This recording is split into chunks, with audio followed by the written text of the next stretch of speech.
hoje a gente vai começar a falar um pouco sobre a relação de uma metodologia de software que foi falada mais ou menos ali em 2011, chamada The 12 Factor App, que foi escrita por um desenvolvedor, um arquiteto, na época trabalhava na Heroku, nem sei se ele trabalha mais, o nome dele é Adam Wiggins, e ele criou essa metodologia de desenvolvimento de software como base do que a gente pode entregar de boas práticas para desenvolvimento de aplicações web ou SaaS, que era o caso dele, né?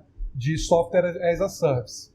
E aí eu trouxe o Anderson aqui para a gente bater um papo, trocar uma ideia, para tentar entender qual é a relação que a gente tem do 12 Factor App com DevOps, ou seja, um artigo que foi escrito em 2011 e qual a relação que a gente tem e qual a aplicabilidade que ainda pode se ter do 12 Factor App com DevOps em 2023. Então, Anderson, eu queria primeiro fazer essa introdução, né, do que é o 12 Factor. Sim. E a gente vai trocando essa ideia, passando aqui item a item, porque são 12 recomendações que essa metodologia coloca para a gente, e fazer um comparativo dela, do tópico da metodologia com o que a gente usa hoje em DevOps, se faz sentido, se tem coisas que são um pouco diferentes, querendo ou não, de 2011 para cá, muita coisa mudou, né? O que dá para aplicar, o que não dá mais. O que aplica e tudo mais, né? Então aqui, vamos passar... vou compartilhar minha tela aqui e mostrar o livro, né? Na verdade é um e-book em formato de página, você pode baixar ele como EPUB também, mas a gente tem os 12 tópicos aqui, eu vou falar do primeiro, que é o Codebase, né?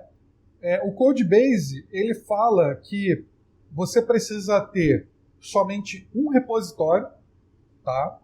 E a partir desse repositório, você vai efetuar o deploy do seu código-fonte em diversos ambientes. Qual é a prática que ele está querendo colocar aqui? Olha, você está desenvolvendo uma aplicação web. Então, eu não preciso ter um repositório dev, um repositório HTML e um repositório produção.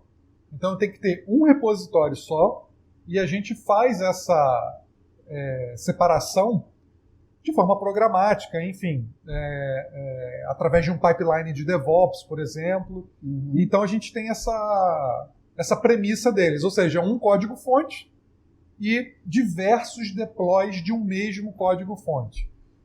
Como é que a gente faz hoje, Horace? Como que você trabalharia em DevOps utilizando essa terminologia aqui de Codebase, né? Então, como eu tenho aí 5 anos de experiência na área de DevOps, né, e basicamente acho que essa ideia foi tão aceita que eu nunca vi forma diferente, né? Desde dessa época que eu comecei a voltar, né, para a área de tecnologia, fiquei praticamente 15 anos fora aí, então é como se eu tivesse nascido novamente, né? Então é tudo diferente. Então, basicamente, Codebase parece que foi sempre desse jeito. A gente tem um repositório para todos os ambientes, né? Basicamente dividido em branches e tal, né? Você tem branches diferentes, branch dev, a branch de hotfix, de release, enfim. Com a introdução do conceito de microserviço, que você passa a ter mais repositórios representando a mesma aplicação, porque você está dividindo por serviços menores. Mas, no final das contas, esses serviços é como se fossem aplicações, né? E essas aplicações, elas ficam todas gerenciadas no mesmo repositório. E eu nunca vi diferente. Então, assim, acho que foi tão bem pensado que hoje em dia eu nunca vi um exemplo de eu tenho um repositório para dev, um repositório para QA, um repositório para produção. Eu não cheguei a pegar.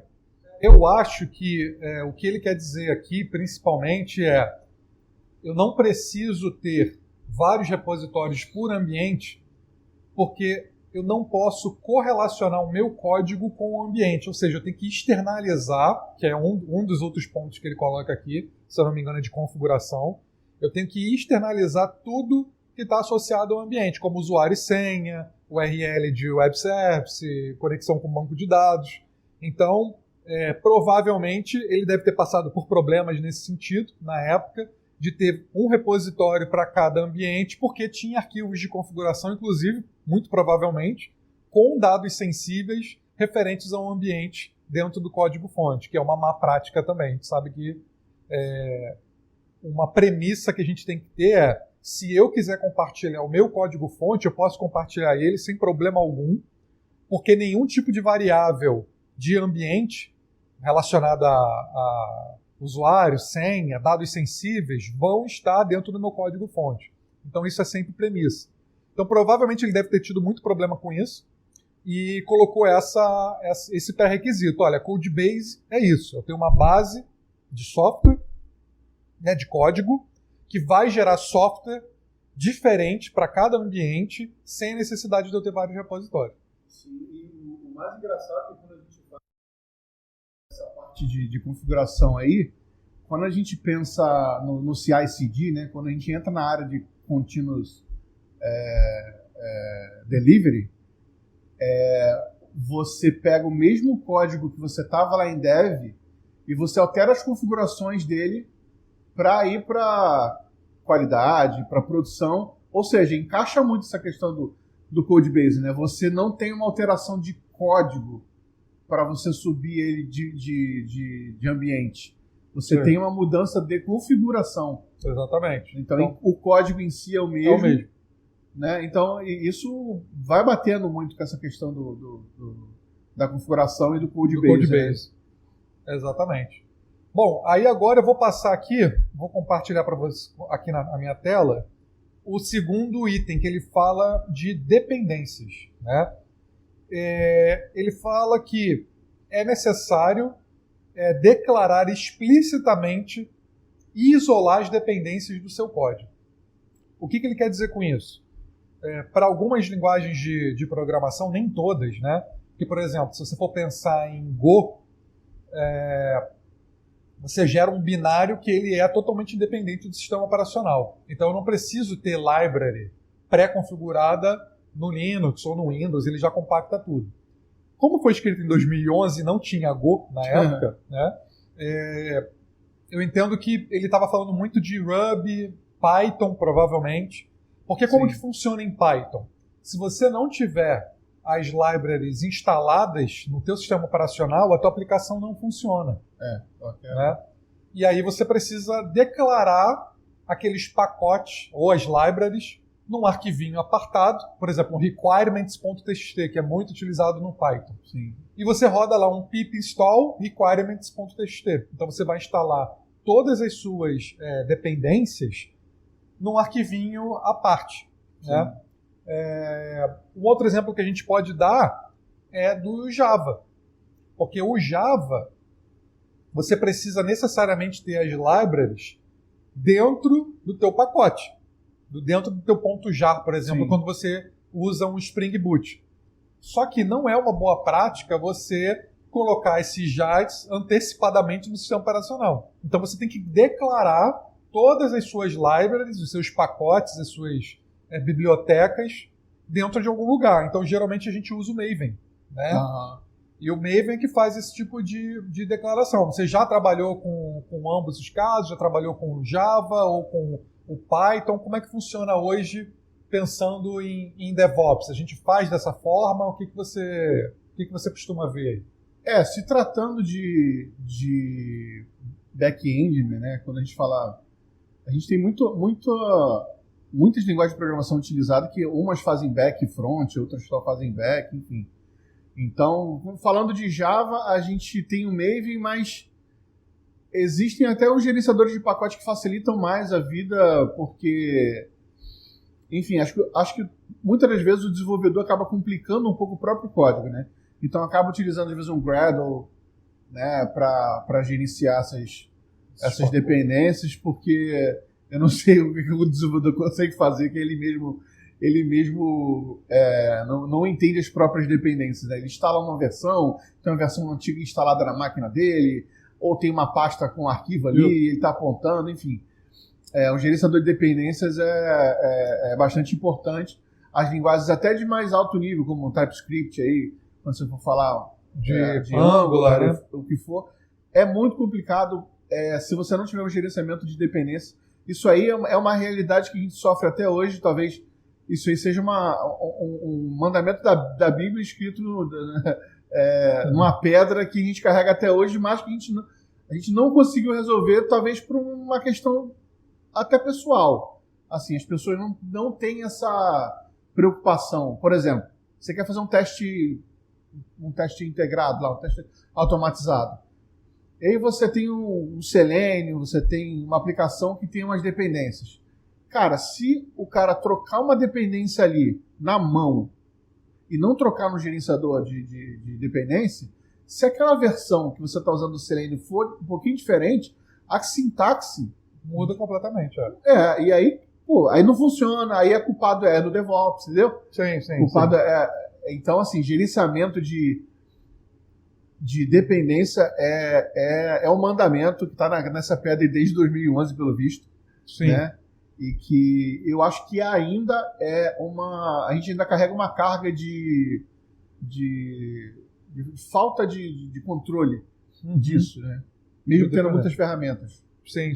Eu acho que as linguagens de programação também acabaram evoluindo bastante, porque antigamente o Maven, eu não sei qual é a data dele, quando começou, mas eu entendo que hoje tanto Maven quanto no Python utilizar o requirements.txt como já é um padrão, isolar o teu ambiente no Python, criando virtual env, né? Uhum. Então acho que isso são coisas que estão mais maduras hoje em dia, mas eu concordo contigo que ainda pode ter problema, né? E vai da criatividade do desenvolvedor, talvez até de misturar gerenciadores de pacote. Quando a gente fala de aplicações JavaScript, TypeScript, como Angular, React, pode ser que tenha uma criatividade ali que possa até ter um conflito ali de gerenciamento de pacotes. Então, eu acho que o que a gente pode colocar aqui como lições aprendidas não adianta você gerenciar a sua dependência externamente,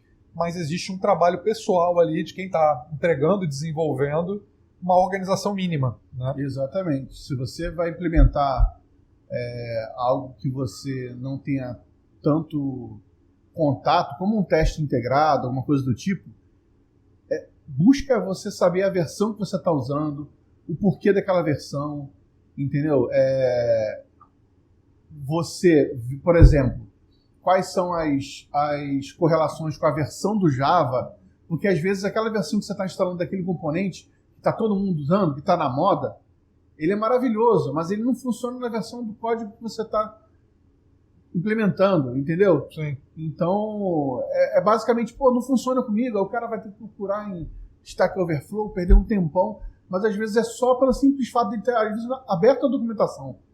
Se tivesse aberto a documentação, olhado as versões, o que tem que instalar exatamente, e colocar isso no gerenciador de dependência, ele não teria 90% dos problemas.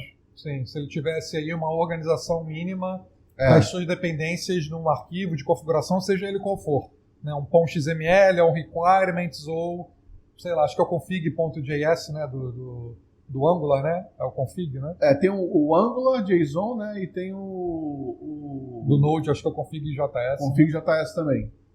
Ou seja, é uma organização mínima ali em tempo de desenvolvimento. Sim, que é como se fosse o POM do Java, né? Isso, do Maven, né? Do Maven. Beleza. Agora vamos passar para o terceiro tópico. Eu vou compartilhar minha tela de novo aqui. Que o terceiro tópico é config, né? Então ele está falando o seguinte: armazene as configurações do seu ambiente. Então, tudo que a gente fala em termos de variável de ambiente, ela está associada a que lugar que você vai fazer o seu deploy. Então, por exemplo, eu tenho ali um ambiente de dev que tem as suas configurações de desenvolvimento, né? Por exemplo, usuário e senha de banco. É muito importante até que você tenha usuário e senha, não usuário, né, mas a senha, especialmente, diferente do ambiente produtivo.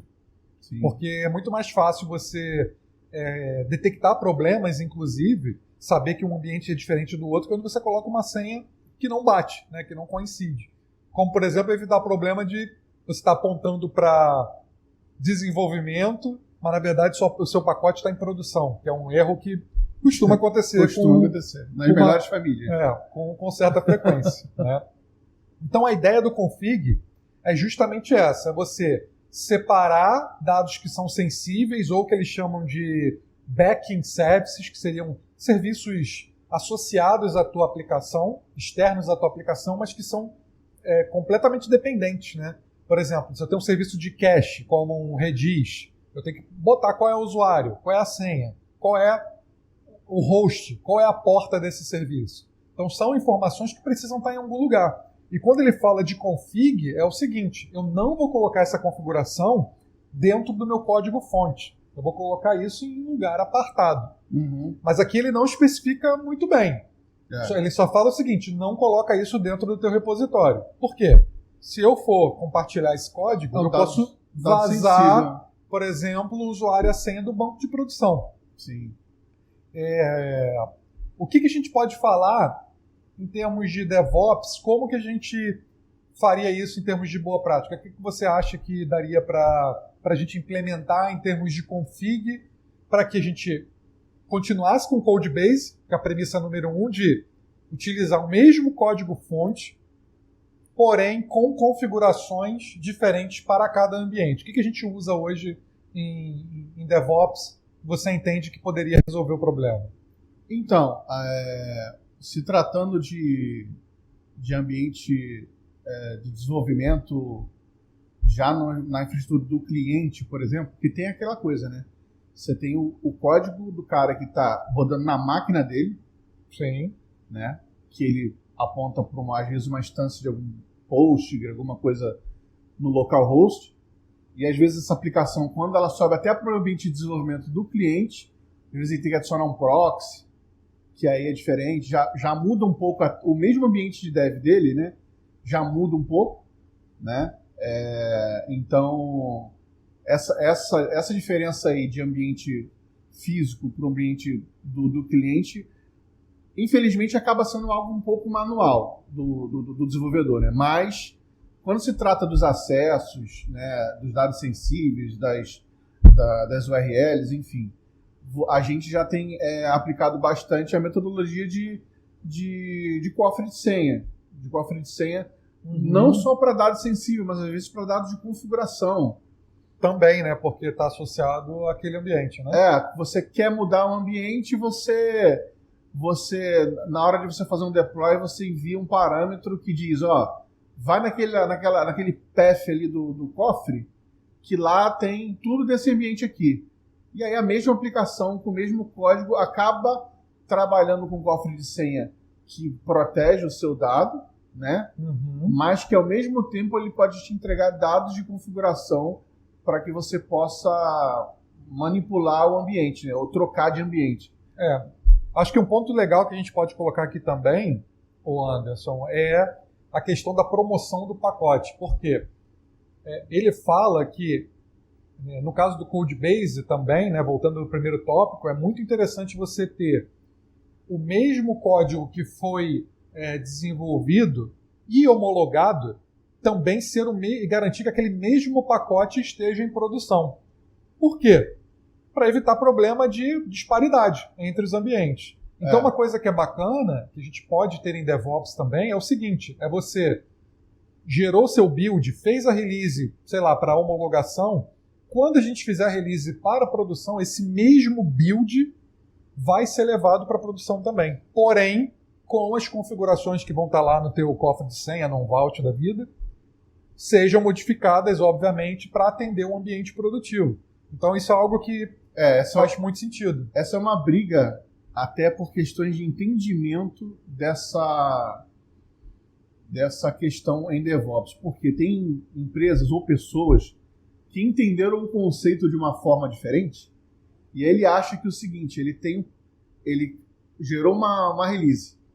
Essa release vai subir para o ambiente de dev, que vai para, enfim, vai passar por teste, vai passar por UAT, pré-prod, sei lá, vai passar por um monte de ambientes aí. E aí o que acontece? Ele quer fazer build em cada ambiente.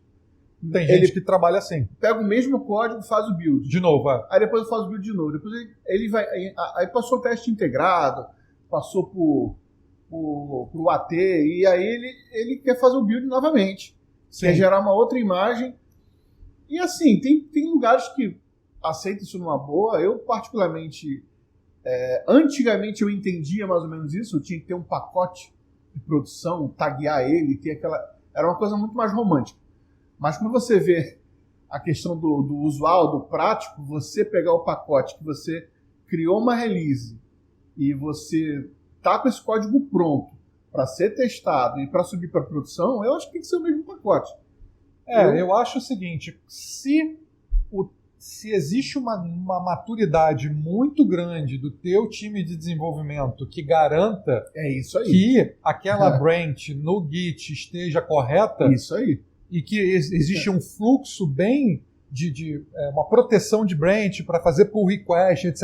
Isso. Se você for maduro o suficiente nesse sentido, cara, eu acho até ok, você pode fazer o build de novo. Eu ainda continuo achando que é um desperdício, né, de poder computacional, ainda mais se você utilizar pipeline em nuvem e tudo mais, você vai estar gastando mais ciclo de CPU, mais banda, armazenamento, tudo. Enfim, rede, tudo. Você vai estar usando tudo. Eu acho ainda um desperdício. Mas, se você tem uma maturidade, tiver um git flow bem implementado, proteger as suas branches corretamente, beleza, não vejo problema, porque, em teoria, o teu processo está protegendo a validação e os testes do seu código. Sim. Né? Então, até aí, ok.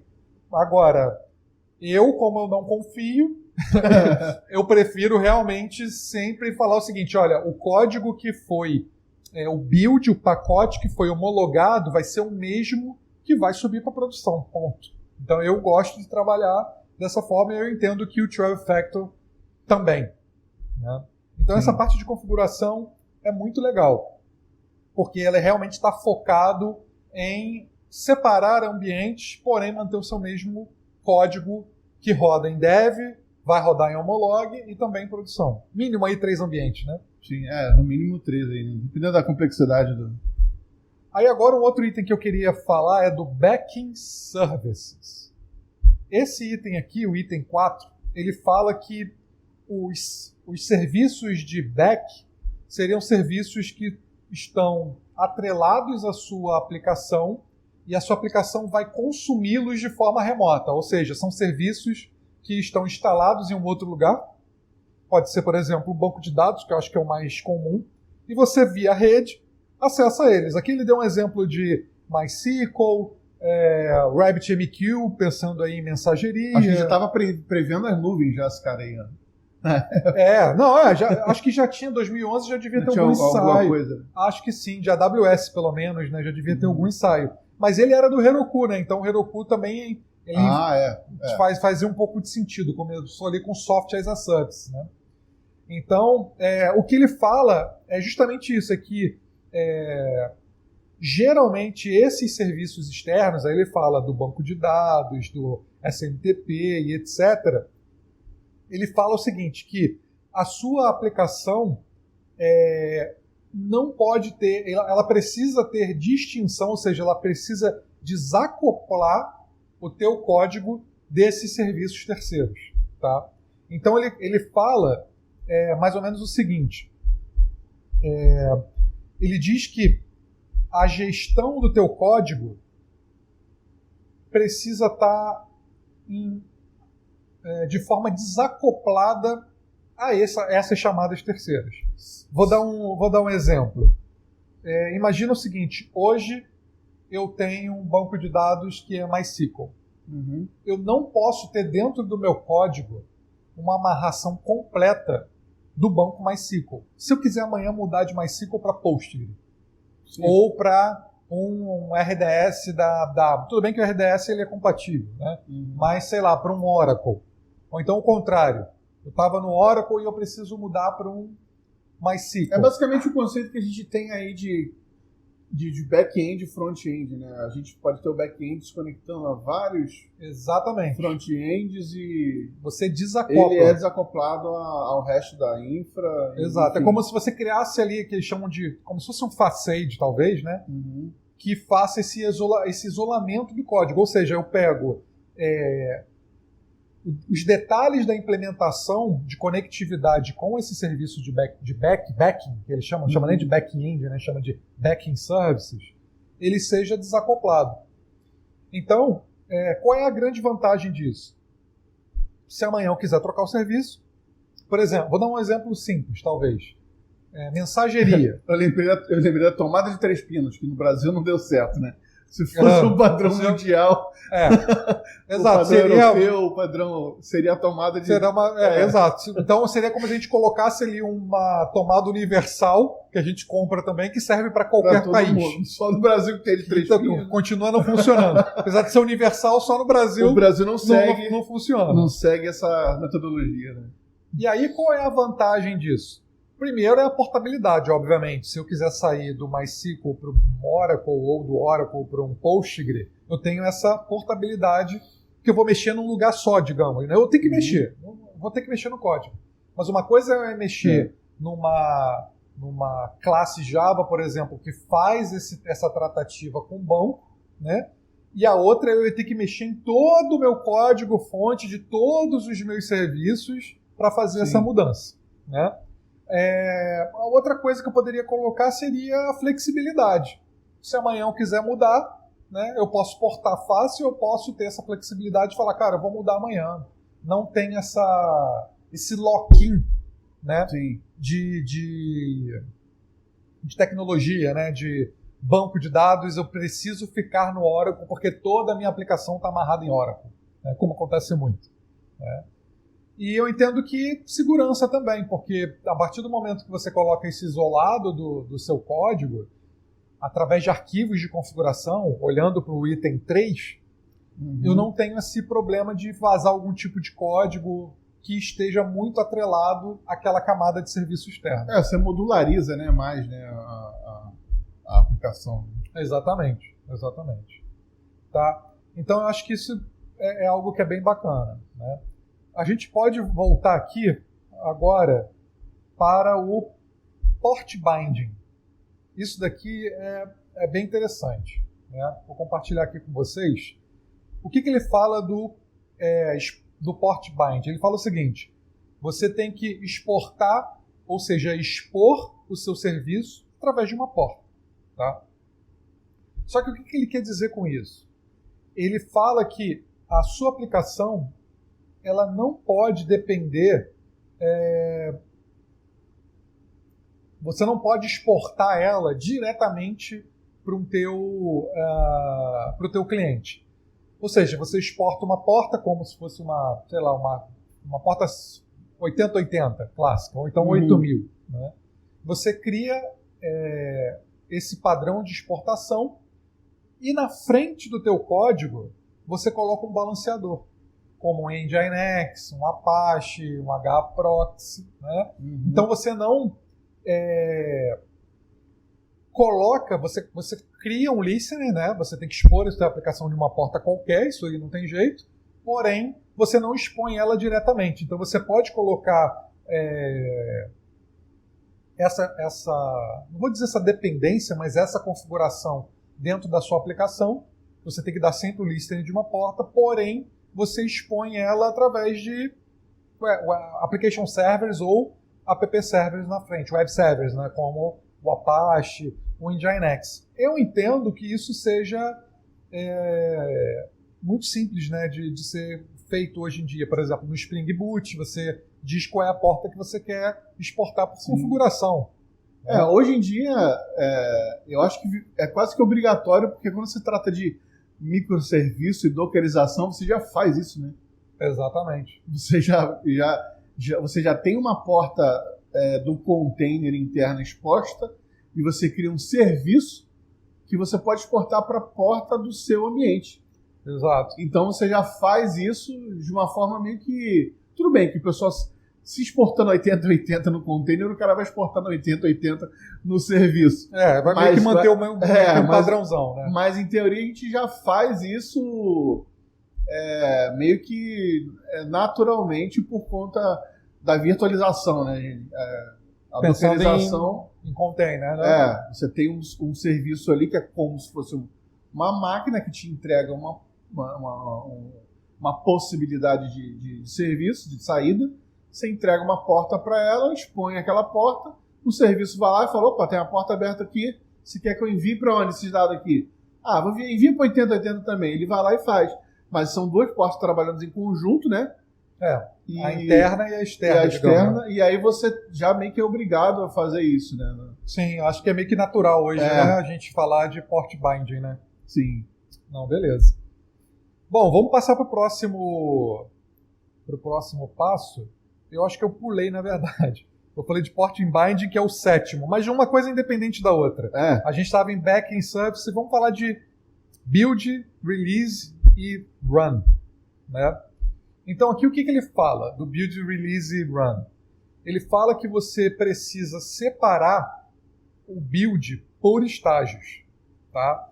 Então seria mais ou menos o seguinte: eu tenho um código fonte, né?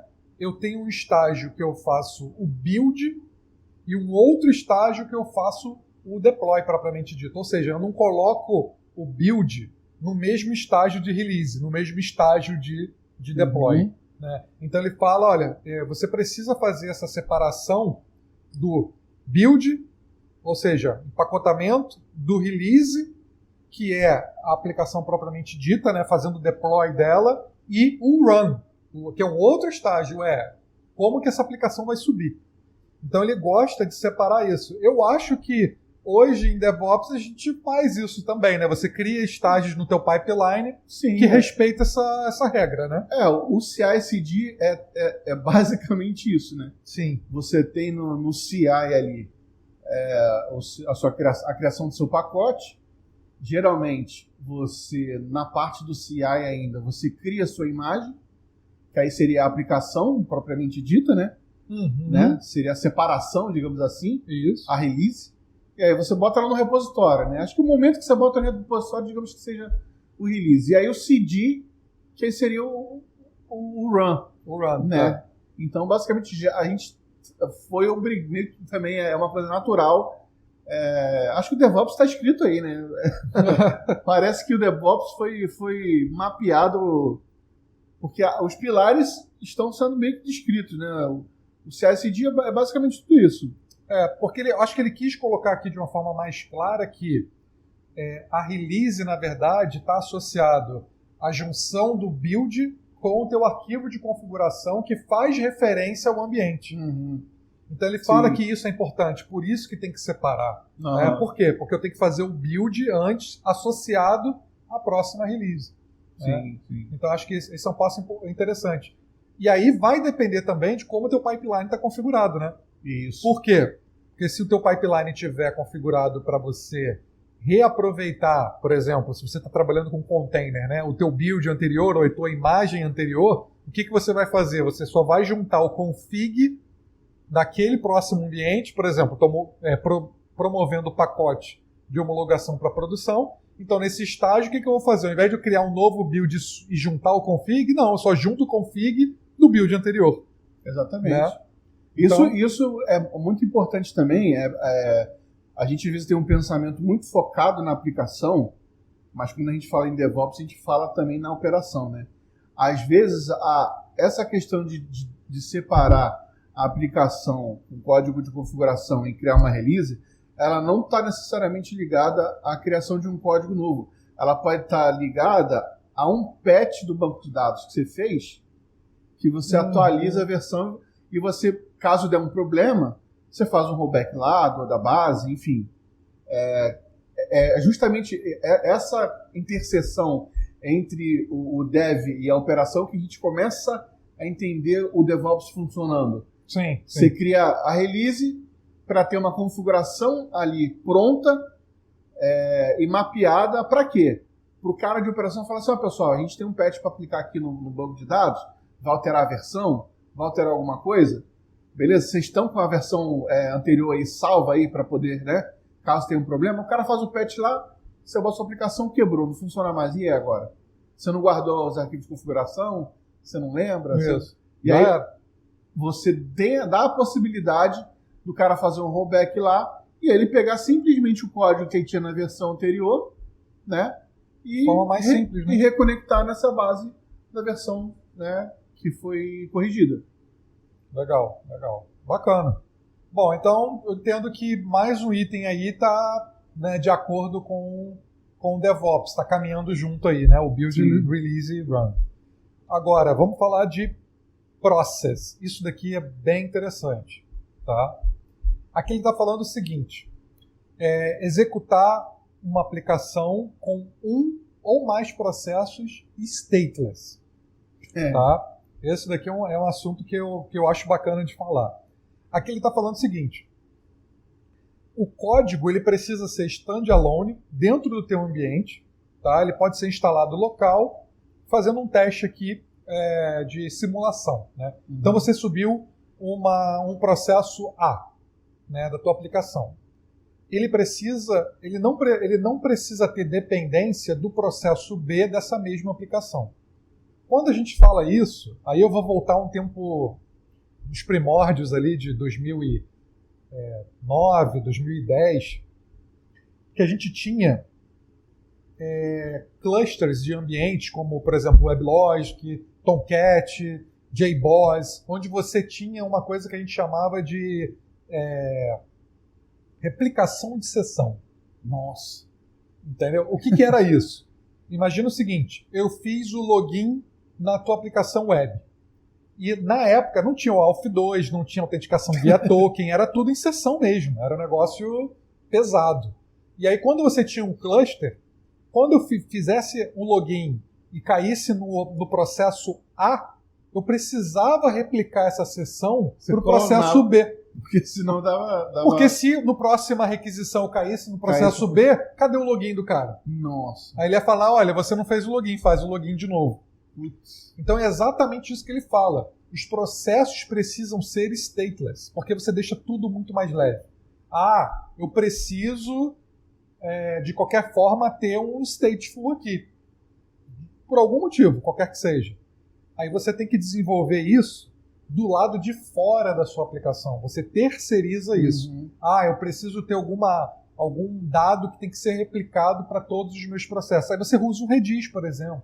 Entendeu? E é isso que ele fala do stateless. Que ele fala, olha, se você precisar de um stick session, que era uma coisa que a gente falava que é a persistência da sessão, né? Cara, faz isso fora da tua aplicação. Porque qual é a vantagem disso? Quando você tem esse processo stateless, você pode matar e subir outro à vontade. E escalonar, né? Escalar muito mais. Você tem necessidade de... Porque imagina você compartilhar esse dado em memória. Se você tiver, por exemplo, 60 mil usuários conectados, você vai ter que replicar a sessão de 60 mil em todos os processos. Sim. Isso quase que inviabiliza, né? Então ele tinha percebido isso na época. Pô, cara, não tem como. E aí ele fala o seguinte, que o processo stateless, ele chama de share nothing, ou seja, não compartilha nada. Qualquer dado que precisa ser persistido, você persiste ele não em memória na tua aplicação, persiste ele fora, ou numa base de dados, ou num Redis, porque a base de dados é um pouco lenta talvez, né, para você fazer isso, mas armazena isso fora, não coloca isso dentro de sessão da tua aplicação. O que a gente pode falar hoje de DevOps? Não vou dizer de DevOps, mas acho que é um pouco mais de arquitetura, né, Anderson? A gente pode falar talvez de API Manager com o ALF2, né? Acho que a gente pode falar também algo nesse sentido, né? Também. Tem algumas aplicações também, quando você sobe em ambientes de container, como Kubernetes, eles focam também em subir esses containers de uma forma mais efêmera para ser escalonável. Ou seja, você sobe instâncias ali, e essas instâncias elas estão debaixo de um load balance, alguma coisa do tipo, e os serviços que elas são dependentes estão do lado. Isso. Né? Então, ou seja, você tem uma disponibilidade de crescimento da sua aplicação com a disponibilidade dos serviços ali do lado dele, sem você ter essa ligação direta, né? Sim. Em alguns casos a gente acaba tendo algum problema, às vezes. Aí que entra a questão do pensamento e do planejamento da criação da aplicação, né? Às vezes você cria uma aplicação que se conecta no banco de dados. Esse banco de dados está externo. Só que aí você escala a sua aplicação, você bota lá 2 containers, a chamada cai no balanceador, vai para o outro container, a sessão não está no outro container. E esse é um problema clássico de stick session, né? Você tem que marretar a sessão do usuário por um nó específico. Isso é muito ruim, né? Isso é muito ruim. Exatamente. Então, se o desenvolvedor, por exemplo, não trabalha com um AUF2, por exemplo, ele trabalha com Basic Authentication. O Basic Authentication só vai estar associado àquele nó. Sim. Então vai dar esse tipo de problema. Isso, inclusive, tem dentro do process aqui, ele tem um parágrafo que fala sobre isso. Ele falou, olha, alguns sistemas web trabalham com o stick session, né? Ou seja, ele coloca esse dado de sessão em memória daquele processo. Ou seja, se fosse no caso de um container, daquele Sim. pod dentro do Kubernetes. E ele fala o seguinte, stick session é uma violação do 12-factor. E você tem que matar isso, tirar isso da sua aplicação de alguma forma. E ele fala, você pode escolher um candidato melhor para armazenar esse dado. Ao invés de armazenar em memória, bota no Memcached, no Redis, em algum lugar do lado de fora, caso você necessite que esse dado seja compartilhado com todos os seus processos. Eu diria que nos dias de hoje isso acontece. Muito, acontece. E é complicado, né? Eu não sei se por uma questão, não de filosofia, mas eu acho que é mais, eu não sei, talvez esse pensamento ele tem que vir da arquitetura, ele não vai vir da operação e não vai vir do desenvolvedor, entendeu? Porque eu acho que não são esses os culpados, né? A galera não é essa galera que tem a culpa. Tem que vir, tipo, desenhamos aqui a infra, olha só, nesse caso aqui, você tem uma aplicação escalonável, a gente pode ter hoje 100 usuários, mas amanhã a gente pode ter 10 mil. Então, nesse caso aqui, olha só, você vai fazer desse jeito aqui, porque aqui a gente vai ter esse problema. Então, acho que é mais uma questão de definição de arquitetura do que o desenvolvimento em si. O desenvolvedor vai fazer o que for mais fácil para ele. É verdade. Sim, né? Sempre. Né? Sim. Basicamente isso. Beleza, então a gente falou de processos, stateless, já falamos do port bind, que eu pulei aqui do 4º para o 7º, né? Mas agora vamos falar de concorrência. Né? Concorrência.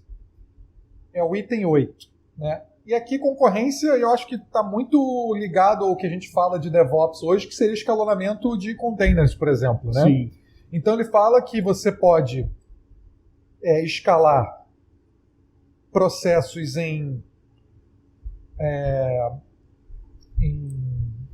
de forma horizontal ou de forma vertical. Ou seja, quando eu escalo um processo de forma horizontal, ou seja, eu estou adicionando instâncias novas. Quando eu escalo ele na vertical, eu estou escalando ele dentro do seu próprio sistema operacional, digamos. Né? Sim. Então, vou dar um exemplo do Java. Né? Eu quero fazer um escalonamento vertical. No Java, seria basicamente aumentar o teu ciclo de CPU e aumentar o XMS e o XMX da tua JVM. Né? Isso daí funciona só o escalonamento vertical? Não funciona. Não funciona. Por quê? Você vai dar, por exemplo, um processo Java... Eu já vi, tá? Mas você vai dar, por exemplo, 40 GB de RAM. Não faz 50 GB. Já vi processo Java com 60 GB de RAM. Nossa. Então, assim, quer dizer, foi uma aplicação que foi desenvolvida para escalar só verticalmente, só dentro daquele próprio JVM. Então, e o que o 12-factor fala é o seguinte, processos é o primeiro cara que você precisa escalar. Eu não posso... eu tenho que criar mais processos novos. Pode ser até no mesmo sistema operacional, tá? Mas a ideia é que você escale isso em processos apartados, e não que você cresça o teu mesmo processo em memória ou em ciclo de CPU. Eu fico imaginando isso há 10 anos atrás, cara, porque assim, se hoje em dia, assim, eu acredito que assim, a JVM, a gente cria, dá lá mais power para a JVM, e aí até um certo limite a gente escalona o container dela em si, e balanceia, beleza. Mas eu fico imaginando isso há 10 anos atrás, eu estou me sentindo como se fosse a geração Z das operações, né? Que fazer isso há 10 anos atrás, manualmente também, né? Às vezes você não tinha um processo automatizado para fazer isso. Devia ser bem complicado, né? Bem sem complicado. Dúvida. Porque antes você tinha, principalmente aplicações Java, que eram bem populares, né?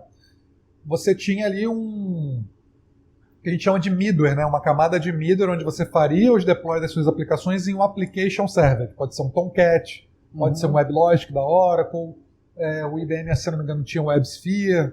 Então, era uma moda isso, né? Ali, por exemplo, ali entre 2006, 2007 até 2014, 15, né? Muita gente ainda utiliza dessa forma, tá? Mas hoje está menos popular, né? Hoje o EAP, né? O JBoss EAP. O JBoss EAP, exatamente. Então você tinha esses processos gigantes, você conseguia escalar eles como? Aumentando o seu cluster de middleware, adicionando novas máquinas.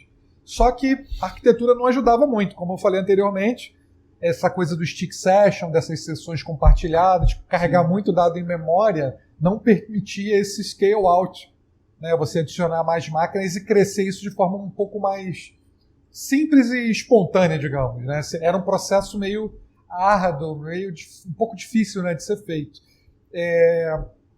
Uma outra coisa aqui que a gente poderia colocar é que essa questão da concorrência e do escalonamento dos teus processos continua sendo com a premissa do share nothing, que a gente falou anteriormente, né? De não compartilha nada.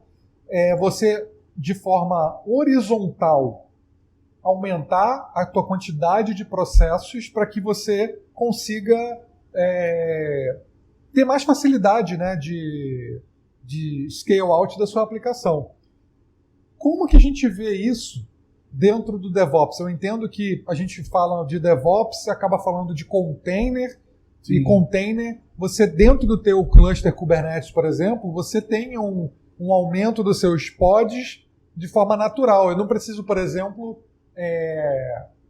falar para o meu Nginx, olha, que era o problema que a gente tinha no middleware, né? Eu tinha um Apache que fazia o balanceamento de carga entre 2, 3, 4 nós. E se eu adicionasse um novo nó? Eu tinha que ir lá no Apache e falar, bota mais um nó aqui. Esse cara aqui, tem que nessa porta tal. Você tem que apresentar ele para falar, olha, senão você não conseguiria fazer o balance. Hoje eu entendo que isso é muito mais natural no Kubernetes, né? É muito mais natural. Um exemplo clássico é o que a gente chama de Black Friday.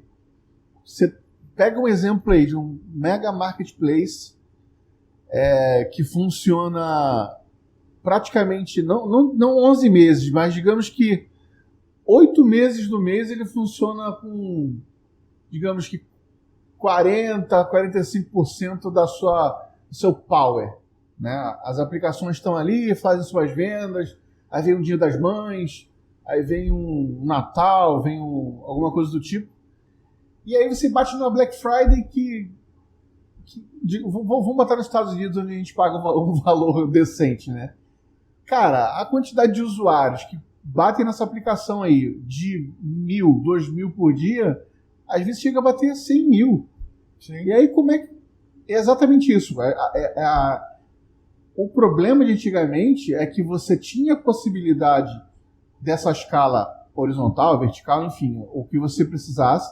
Você tinha os servidores de aplicação, porém você não fazia isso com a necessidade que a gente tem hoje, né? Com a velocidade que a gente tem hoje. Então, esses gerenciadores de containers que ficam aumentando a escalabilidade das aplicações fazem isso com muita facilidade, com naturalidade, a ponto de você falar assim, ó, de manhã eu tive 1.000 usuários à tarde eu tive 100 mil usuários e a aplicação atendeu perfeitamente. Né? E no dia seguinte da Black Friday, a gente voltou. Baixa aquilo tudo. Ou seja, muito mais elástico, né? Muito mais elástico. Legal, bacana. Então vamos passar para o próximo item. A gente falou da concorrência, né, do scale out das aplicações em modelo de processo. A gente falou muito mais de container hoje em dia, né? Agora a gente vai falar de disposability, que seria mais ou menos o descarte da sua aplicação, tá? E aí aqui o que ele fala? A sua aplicação tem que, de alguma forma, você tem que maximizar a robustez dela, ou seja, ela tem que ser um pouco mais resiliente, e você tem que ter um startup rápido com um graceful shutdown. Essa é a premissa desse disposability. Ou seja, quando você for matar a sua aplicação ou quando você for subir a sua aplicação, o que ela precisa ter? Né? No 12 Factor, ele fala o seguinte: você tem que... o teu processo tem que ser muito rápido, questão de segundos para você dar um startup nele ou dar um shutdown. Por quê? Você tem um recovery muito mais rápido do seu problema que você pode estar tendo ali, e esse startup shutdown, ele tem que ser, principalmente o shutdown, né? Ele tem que ser graceful. Ou seja, você pode mandar um sinal ali, por exemplo, um Q-3. O que ele vai fazer? Ele vai fechar de forma delicada, né, todas as conexões, né, para não corromper alguma coisa. Então a sua aplicação... Alô, Microsoft, um recado aí para vocês aí, o Windows. Tela azul. Então é mais ou menos isso. Você tem que fechar tudo bonitinho antes para que você não corrompa nenhum tipo de dado. Então, essa questão do descarte talvez seja muito mais importante por questões de segurança do seu dado. E o Startup Shutdown está associado a isso. O Shutdown, que é onde você vai fazer o descarte das suas conexões. Mas o Startup é um negócio que eu queria falar aqui. Eu acho que um dos principais motivadores, talvez, de você pensar em microserviço é justamente o startup rápido das aplicações que acabam que facilitam a nossa vida. Pensando em... comparando, na verdade, com ambientes anteriores, eu, por exemplo, tenho clientes até hoje que, para subir uma aplicação, eu levo quase 1 hora. Nossa. Que é uma JVM que tem ali os seus 16 GB, né? E dentro dessa JVM eu tenho toneladas de código. Ou seja, eu tenho um RP inteiro subindo numa JVM. Tá? Então eu tenho um cliente que é assim até hoje. É uma aplicação que foi desenvolvida há 7 ou 8 anos. Tá? E é horrível, porque quando você tem algum tipo de problema e eu tenho que reiniciar aquele ambiente, você perde mais 1 hora. Eu fico 1 hora com o ambiente fora. Né? Então isso é algo que faz toda a diferença quando você tem um startup muito rápido. Né? Você pode matar, subir instância. Às vezes você está tendo uma crise em que você chega num determinado volume de requisições e a tua aplicação trava, por exemplo. Não tem problema, eu já estou subindo um outro nó e aquela aplicação está morrendo. Quando ela está morrendo, o outro nó já pegou e já está trabalhando ali. Então você tem uma resiliência da sua aplicação que... cara, você só vai conseguir ter com um startup muito rápido. Né? Exatamente. E é uma coisa que eu tive um insight agora, que foi em relação a por exemplo, o dado que está ali na aplicação no momento em que às vezes você precisa reiniciar, que você nem poderia, porque você está processando alguma coisa ali. Mas entra essa questão das filas. Sim. Que você coloca o dado na fila e aí a sua aplicação ela fica como se fosse efêmera, né? Eu posso morrer, eu posso renascer, que o dado vai estar lá. Que eu não tenho problema. Eu já entreguei para quem tinha que entregar. Isso. Eu já... né? Ou de repente eu recebi aquela mensagem no meio do caminho. E aí, como o meu processo foi abortado, a transação volta para a fila. Então você não perde aquele dado. Né? Então isso é interessante quando você trabalha em fila, né? Pensando mais numa arquitetura baseada em evento, né? Orientada a evento. Então acho que é algo bacana em termos desse disposability, né? Você, de descarte da tua aplicação, você pensar no sistema de fila faz todo sentido. Né? Sim. Tá, agora o item 10, esse aqui é divertido. Né? Esse aqui é o seguinte: ele fala que é para você manter o seu ambiente de desenvolvimento, staging, né, que seria o nosso HML, por exemplo, e produção, o mais similar possível, né? Acho que você já falou aqui até uns exemplos, né? Mas vou dar um exemplo que é clássico. Imagina que eu tenho um desenvolvedor Java, tá? E ele começa, obviamente, a desenvolver na máquina dele. E aí, digamos que ele não tenha um banco Oracle que é pesado, é complexo, é ruim de subir na máquina local. O que ele faz? Vou subir um MySQL ou um SQLite, né? Aquele banquinho pequenininho.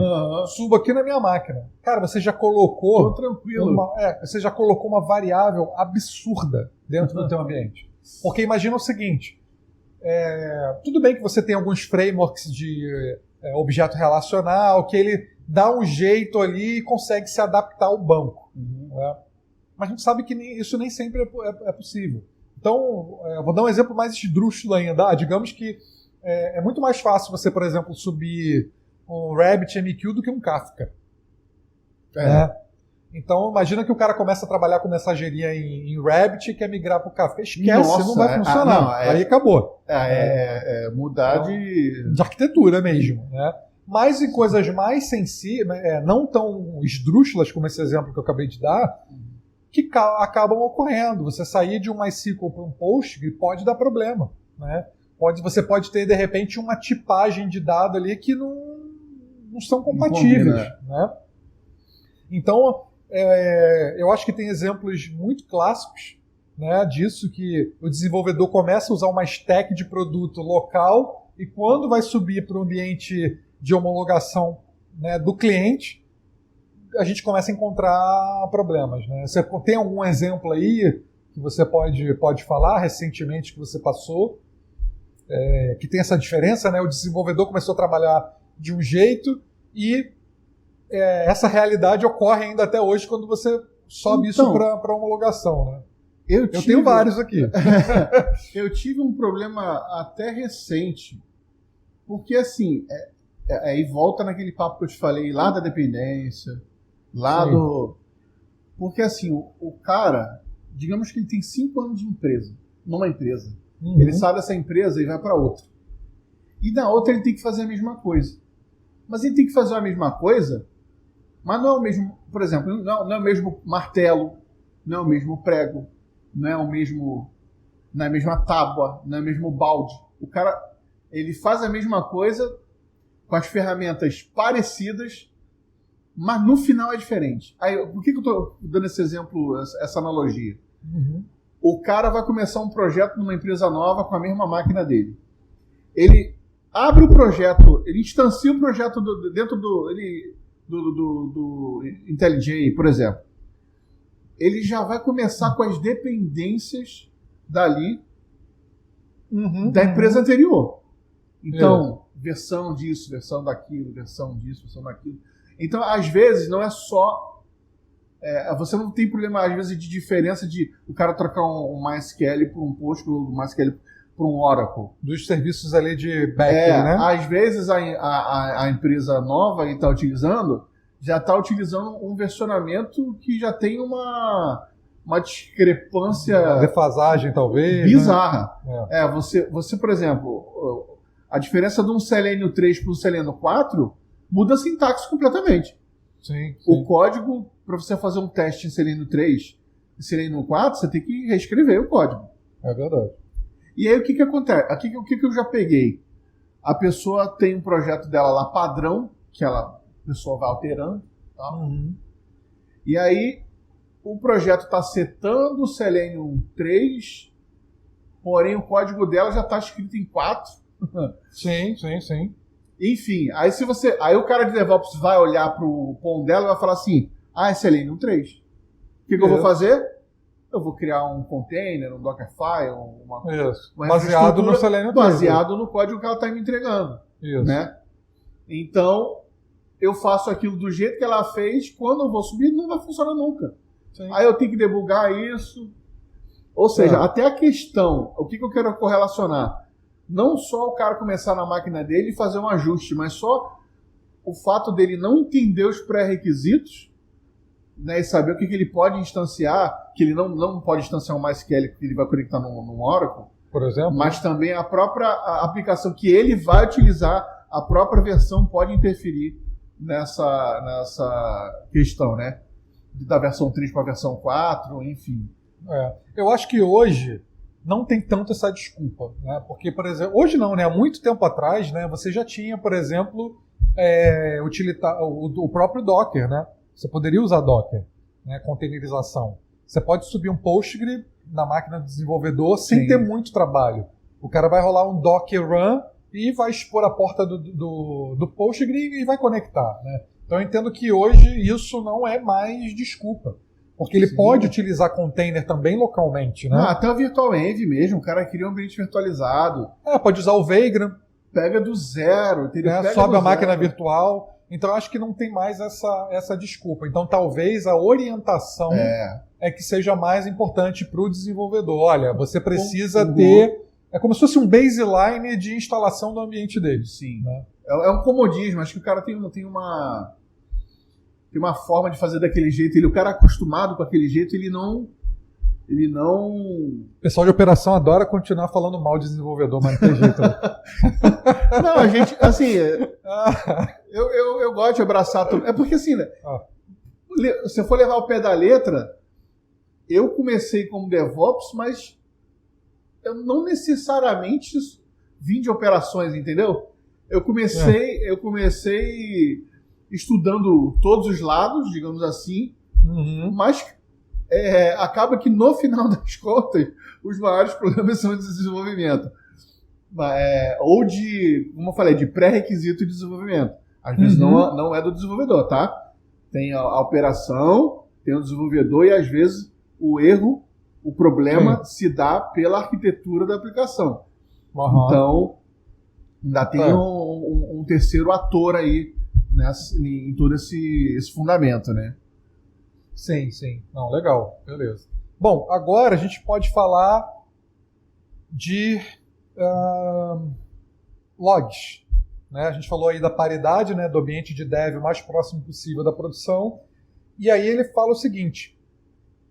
Ele falou que o log é a visibilidade do comportamento que a sua aplicação tem. Ou seja, eu preciso ter log. Eu já peguei situações em que o cara, por exemplo, não joga exception para fora, né, para o log. Então, às vezes, a aplicação dá um erro e a gente não consegue ver. Às vezes, o erro até sai na tela do cliente, né, sai no navegador, ou enfim. Só que você que está ali na operação não está enxergando, não sabe o que está acontecendo, né?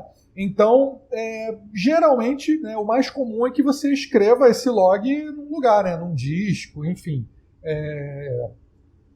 Em algum lugar que você possa consultá-lo e, historicamente, também visualizar esse dado.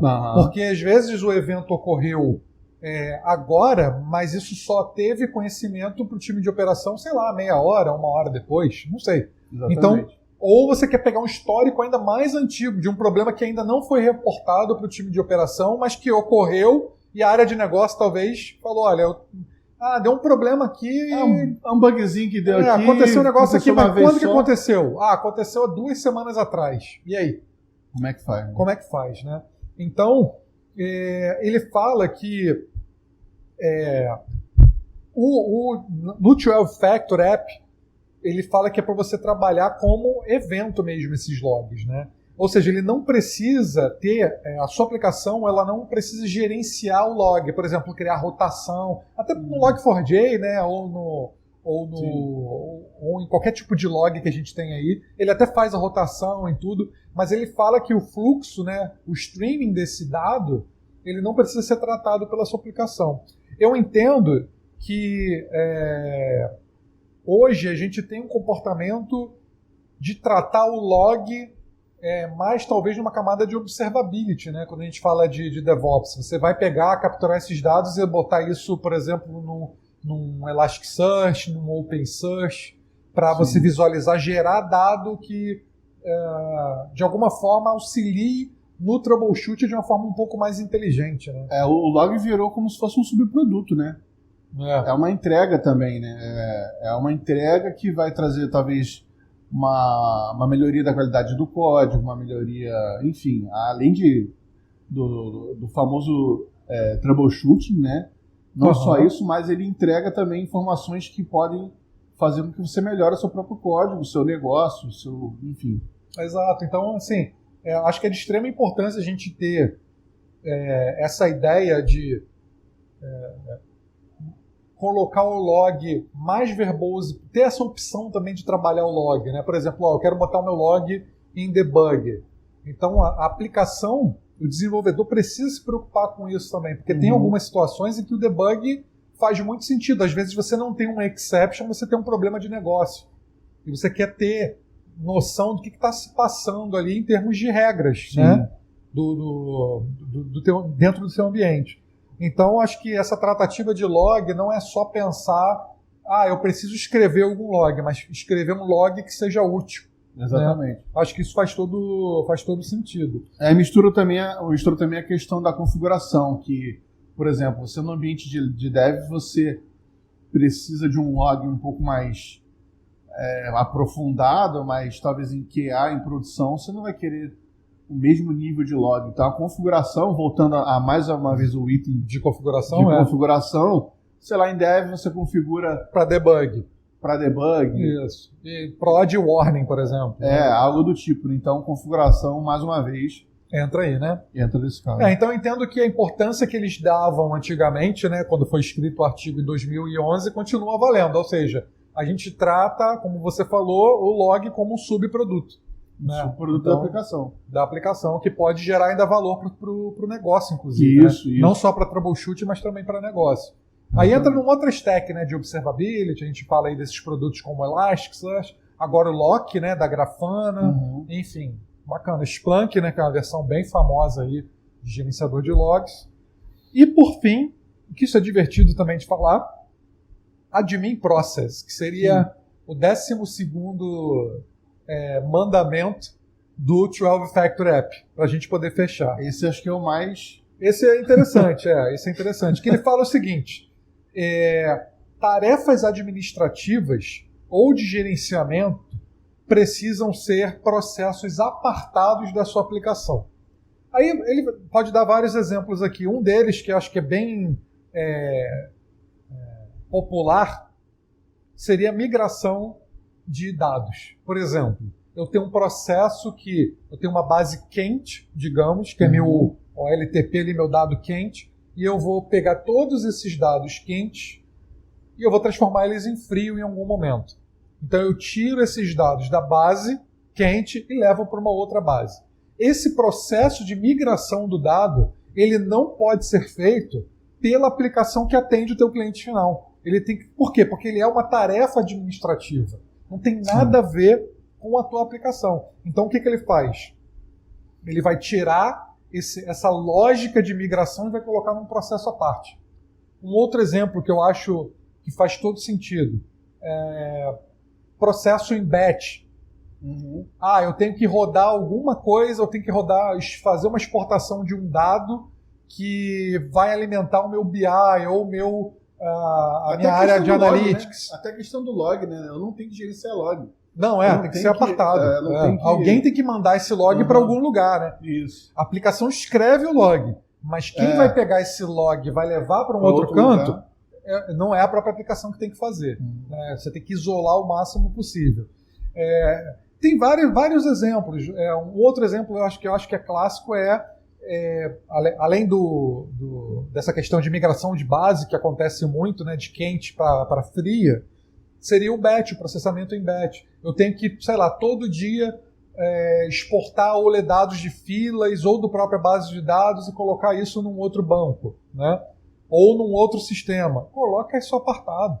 Ou eu tenho que atualizar o meu estoque com uma outra base externa. Coloque um outro processo. Eu acho que essa questão do admin process, que é o item 12, para mim também faz muito sentido. Ou seja, você tira essa parte, digamos, pesada, que não vai impactar o teu usuário também, né, o teu cliente, coloca isso num processo à parte. Até porque se você quiser matar o processo, se ele tiver tendo um uso muito alto de CPU, de memória ou de rede, você pode parar esse processo sem impactar a sua produção, né? E mais uma vez a gente está batendo de frente com o microserviço, né? Sim. Você pega a sua aplicação e você divide ela da melhor maneira possível em processos que são independentes, que não precisam estar ligados a um processo que não tem a ver com o seu usuário final, não tem nada a ver. Então, microserviço também é como se fosse uma premonição, né? Uma profecia aqui, né? Sim, não, total. Uma profecia de microserviço. Então, acho que realmente fazer essa separação, né, faz todo sentido. E principalmente a automatização disso, né? Que também hoje é uma...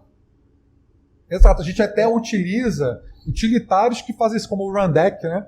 Que é um utilitário bem bacana, que pode rodar essas tarefas administrativas de forma isolada da sua aplicação.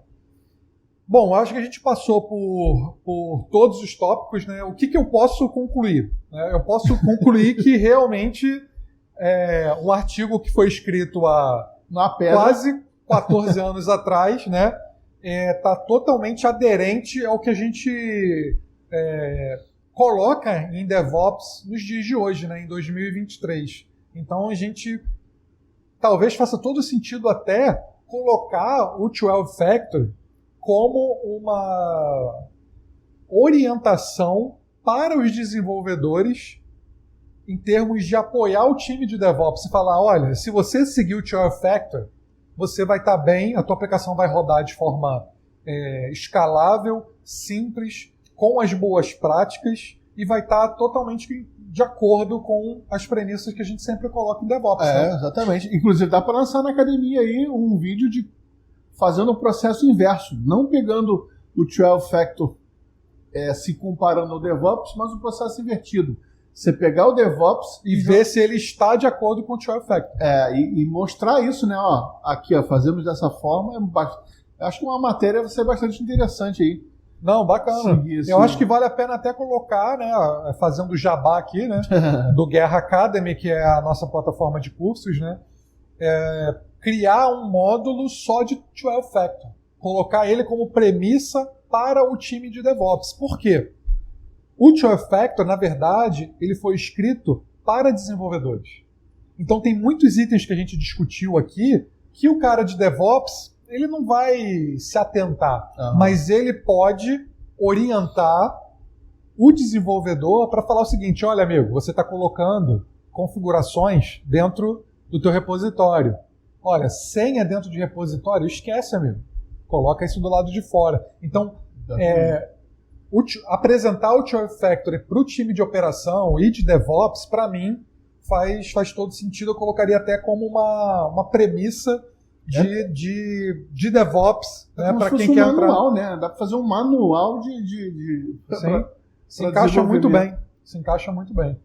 Bom, gente, eu acho que é isso. A gente passou aí por todos os 12 tópicos, né, das 12 regras ou leis que o 12 Factor coloca. E é isso, a gente termina por aqui mais um podcast aí da Guerra Academy, né? Isso aí. Maravilha. Obrigado aí pela participação. Antes a gente vai se falando. Obrigado. Valeu. Forte abraço. Valeu.